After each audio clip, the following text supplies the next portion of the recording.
Hey everyone, welcome और welcome back to our YouTube channel English Honors Hub.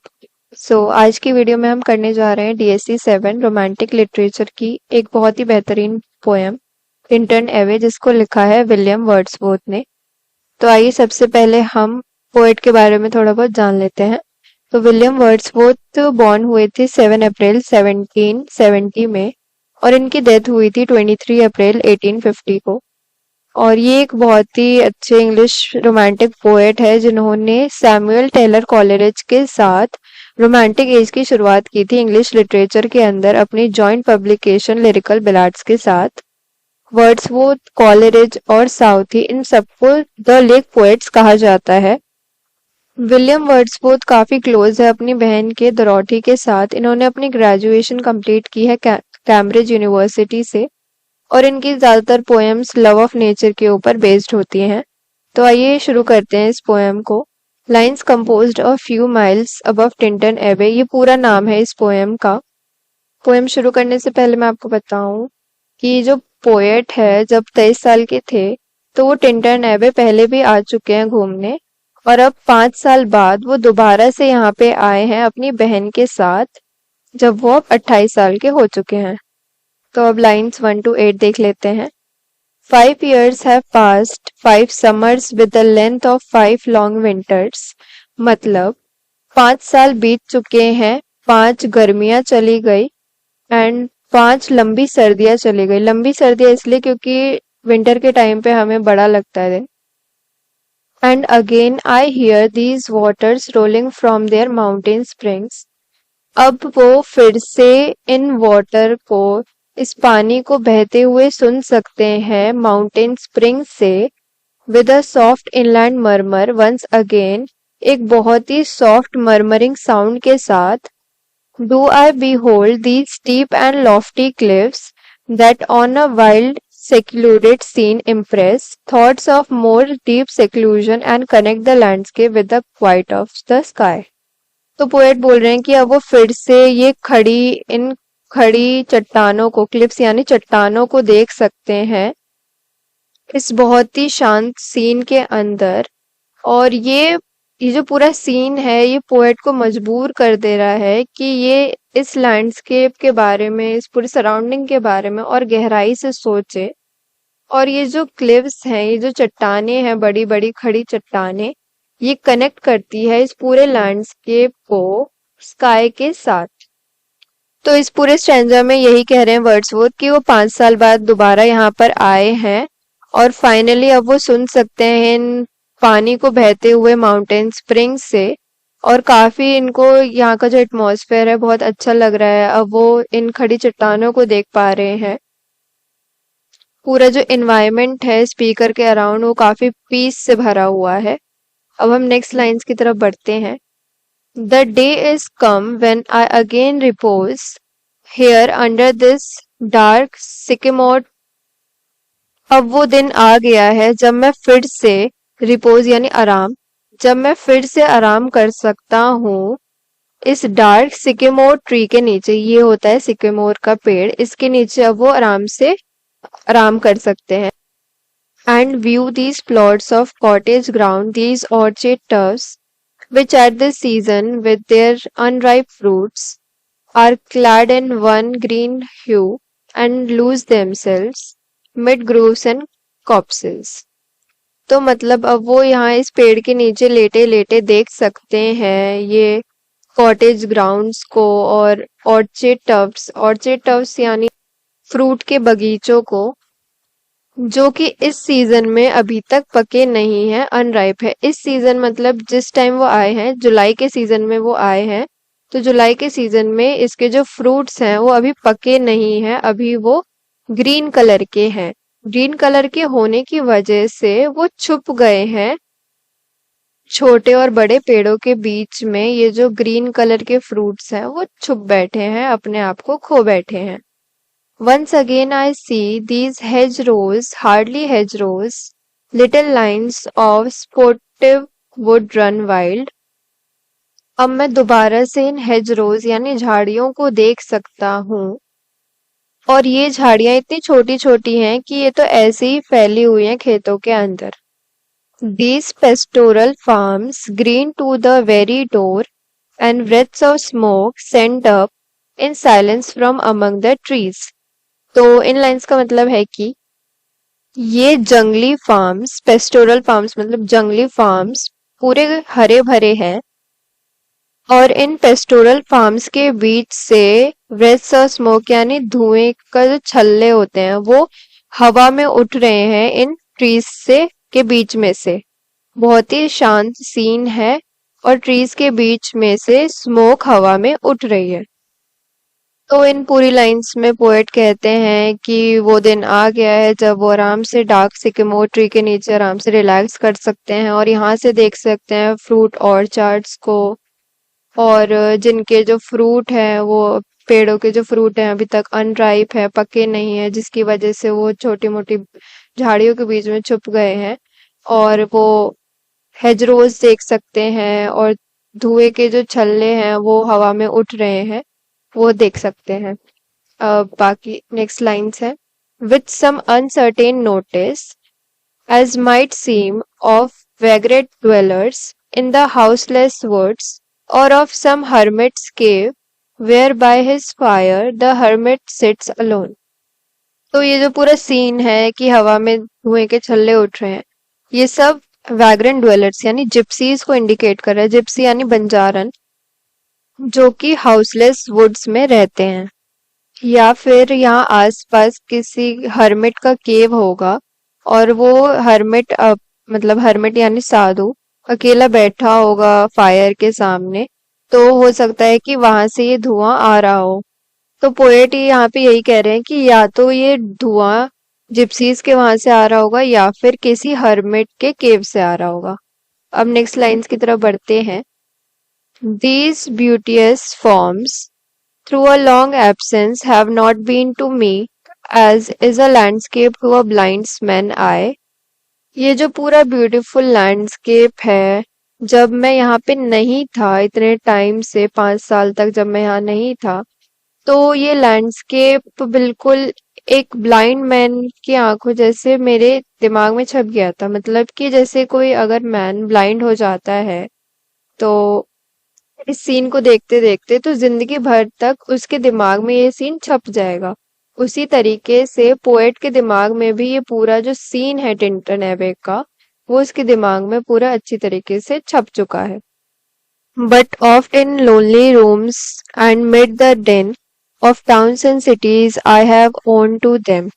मतलब जब मैं टाउन्स में था, सिटीज में था, अपने लोनली रूम्स के अंदर, मिड द डेन मतलब कि शोर शराबे के बीच में, मतलब कि टाउन्स एंड सिटीज की हलचल के बीच में जब वो थे, I have owed to them मतलब तब मुझे ये सीन याद आता था।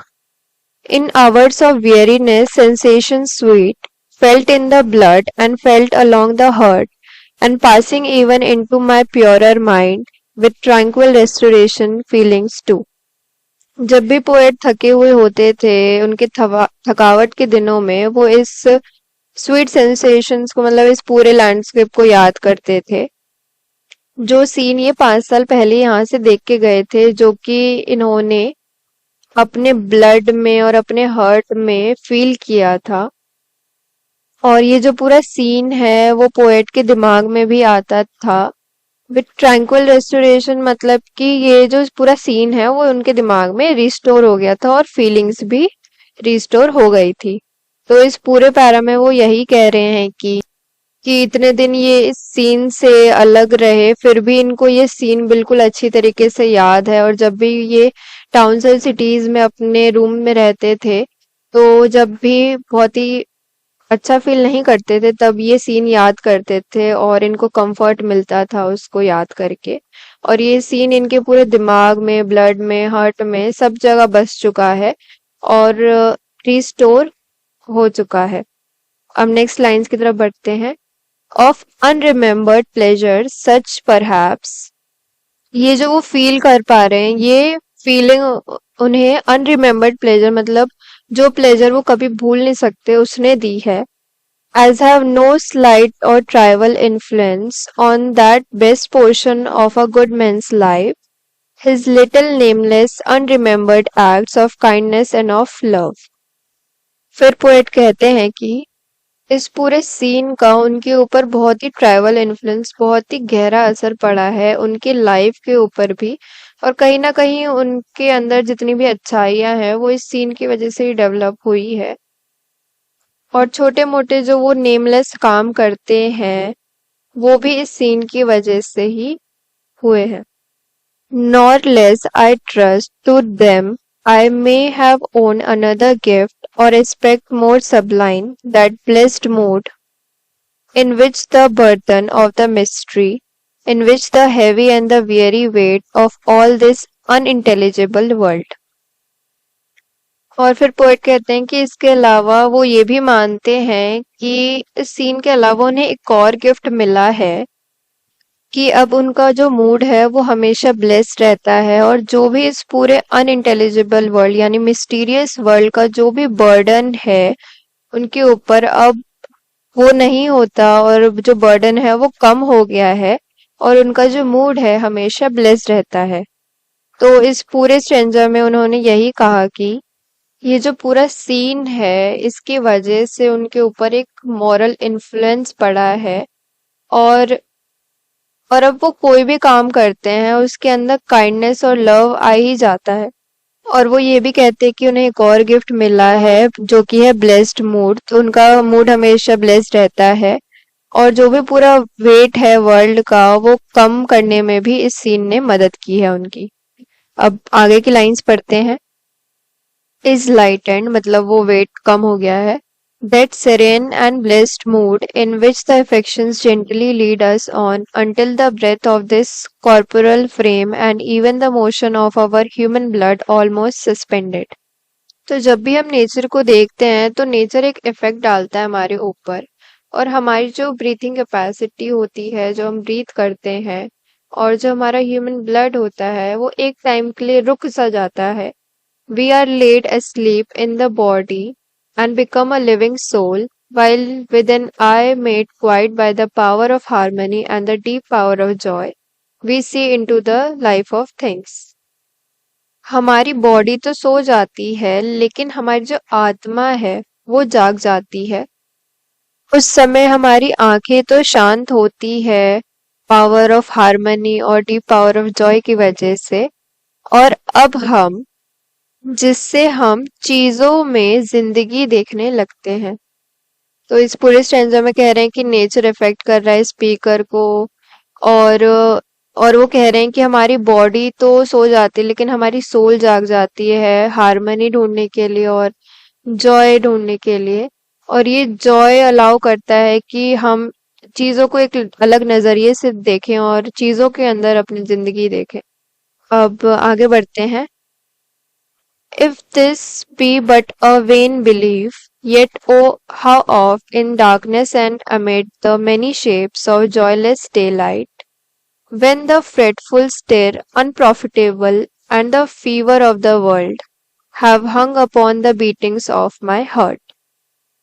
तो अगर ये जो पोएट सब सोच रहे हैं ये एक वेन बिलीफ यानी अगर उनका कोई भ्रम भी हुआ, कोई इल्यूजन भी हुआ, तो क्या फर्क पड़ता है, क्योंकि जब वो सिटी में थे, टाउन्स में थे, अपने कमरों के अंदर, चाहे वो रात का अंधेरा हो या फिर दिन की जॉयलेस रोशनी, हमेशा उन्हें तो वहां पे वो कुछ भी ऐसा कुछ अच्छा नहीं देख पाते थे जिसकी वजह से उनकी जो हार्ट बीट्स पर जोर पड़ गया, यानी उनको वहां पे कुछ ऐसे अच्छा सीन देखने को नहीं मिलता था। How oft in spirit have I turned to thee, O sylvan way, though wanderer through the woods, how often has my spirit turned to thee। तो टिंटन एबे के पास फॉरेस्ट के बीच में से एक रिवर बहती है वाय नाम की। तो पोएट कह रहे हैं कि न जाने कितनी बार उन्होंने अपनी स्पिरिट को इस वाय की तरफ मोड़ दिया, इस रिवर की तरफ मोड़ दिया, यानी उस रिवर से इंस्पिरेशन ली और काफी अच्छा फील किया उसे देख के। तो इस पूरे स्टैंजा में उन्होंने यही कहा कि जब वो सिटी में थे, टाउन में थे और अपने अकेले बैठे रहते थे रूम्स के अंदर इतना बर्डन लेके, चाहे वो रात हो या फिर चाहे दिन का उजाला हो, तो उन्हें यही याद आता था, यही सारी चीजें याद आती थी। फिर वो अपनी सोल को टर्न करते हैं रिवर वाई की तरफ, जिसको देख के उन्हें बहुत ही पीस और हैप्पीनेस मिलती है। अब नेक्स्ट लाइन्स है, and now with gleams of half extinguished thoughts, with many recognition them and faint, and somewhat of a sad perplexity, the picture of the mind revives again। और अब तो वो काफी सारी जो आधी चीजें हैं वो भूल चुके हैं, और उनके जो याददाश्त है थोड़ी कमजोर हो गई है, कुछ चीजें वो भूल चुके हैं। लेकिन यहाँ आने के बाद उनकी सारी यादें ताजा हो गई, जो वो 5 साल पहले यहाँ पर आए थे, और अब वो उनको सारी चीजें याद आ चुकी हैं दोबारा से। बट वो थोड़े सैड है और हैरान है। परप्लेक्सिटी मतलब हैरान है, क्योंकि उनकी जो पिक्चर है वो तो वापस आ गई, लेकिन while here I stand not only with the sense of present pleasure but with the pleasing thoughts that in this moment there is life and food for future years, and so I dare to hope। जब वो पहले यहाँ पर आए थे तब वो बहुत ही यंग थे, 23 साल के थे, और अब जब वो यहाँ पर आए हैं 5 साल बाद, तो वो वैसे एंजॉय नहीं कर सकते जैसे वो 5 साल पहले करा करते थे। लेकिन इसका मतलब ये नहीं है कि उनको यहाँ पे मजा नहीं आ रहा है, बट फ्यूचर ईयर्स के लिए भी ये जगह उनको हमेशा प्लेजर देती रहेगी, और उनके लिए ये जगह as a life and food की तरह काम करती है, जिसके बिना वो जिंदा नहीं रह सकते। तो इस पूरे स्ट्रेंजर के अंदर पोएट यही कहना चाह रहे हैं कि यहाँ की जो यादें थी वो थोड़ी डिम हो चुकी थी उनके माइंड में, लेकिन यहाँ पर वापस आके उनकी जो पुरानी यादें हैं वो दोबारा से ताजा हो गई, रिवाइव हो गई। और वो ये भी कहते हैं कि अब इस विजिट से अब वो लाइफ और फूड की तरह काम करेगा, मतलब फ्यूचर ईयर्स के लिए भी हमेशा उनको ये जगह याद रहेगी, और हमेशा जो मेमोरीज है इस जगह की वो उनके साथ हमेशा रहेगी, उनके लाइफ के डल मोमेंट्स के अंदर। अब नेक्स्ट लाइन्स हैं, though change no doubt from what I was when first I came among these hills, कि हालांकि इस जगह में काफी सारे बदलाव आ चुके हैं नो डाउट, लेकिन फिर भी उनके लिए तो ये जगह बिल्कुल सेम है, जैसे वो फर्स्ट टाइम यहाँ पर आए थे वैसे ही सेम है। When like a roe I bounded over the mountains by the sides of the river, deep rivers and the lonely streams। जब वो रो की तरह यानी हिरन के छोटे बच्चे की तरह माउंटेन्स पे कूदा करते थे और डीप रिवर्स के ऊपर जाया करते थे और लोनली स्ट्रीम्स के पास, wherever nature led more like a man flying from something that he dreads than one who sought the thing he loved। जहां तक नेचर की ब्यूटी फैली हुई थी, जो कि एक आदमी की तरह जो कि किसी चीज से भाग रहा है जो उसे नहीं पसंद, या फिर एक ऐसे आदमी की तरह जो कि अपने लवर को पाना चाहता है, जो सबसे प्यार करता है जिस चीज से, यानी नेचर से। For nature then the coarser pleasures of my boyish days and their glad animal movements all gone by, to me was all in all I cannot paint। For nature then मतलब उस वक्त मेरे लिए nature सब कुछ था, और इस ब्रैकेट की लाइन का मतलब है कि जो उनके बॉयज डेज थे जब वो छोटे थे, तो उनके जो प्लेजर भरे दिन थे और जो भी वो करते रहते थे एनिमल मूवमेंट्स, वो काफी बहुत ही अच्छे थे उनके लिए, वो टाइम बहुत ही अच्छा था। अब वो दिन जा चुके हैं। आई कैन नॉट पेंट यानी अब वो बता नहीं सकते कि वो दिन उनके लिए क्या मायने रखते हैं, और उसकी इम्पोर्टेंस वो वर्ड्स में डिस्क्राइब नहीं कर सकते। तो इस पूरे स्टैंजा में उन्होंने यही कहा कि हालांकि सब कुछ बदल गया हो यहाँ पे, लेकिन उनके लिए हमेशा सेम रहेगा, और जब वो पहले आए थे तो वो बिल्कुल रो यानी हिरन के छोटे बच्चे की तरह माउंटेन्स में इधर से उधर कूदते रहते थे और वो दिन उनको हमेशा याद रहेंगे। लेकिन वो दिन अब चले गए हैं, वो यूथफुल डेज अब चले गए हैं और वो वापस कभी नहीं आएंगे। तो आज की वीडियो में हम इतना ही करते हैं, बाकी की जो पोएम बच गई है वो नेक्स्ट वीडियो में हम कवर करेंगे। Thanks for watching. खत्म। Bye bye, tata, good bye.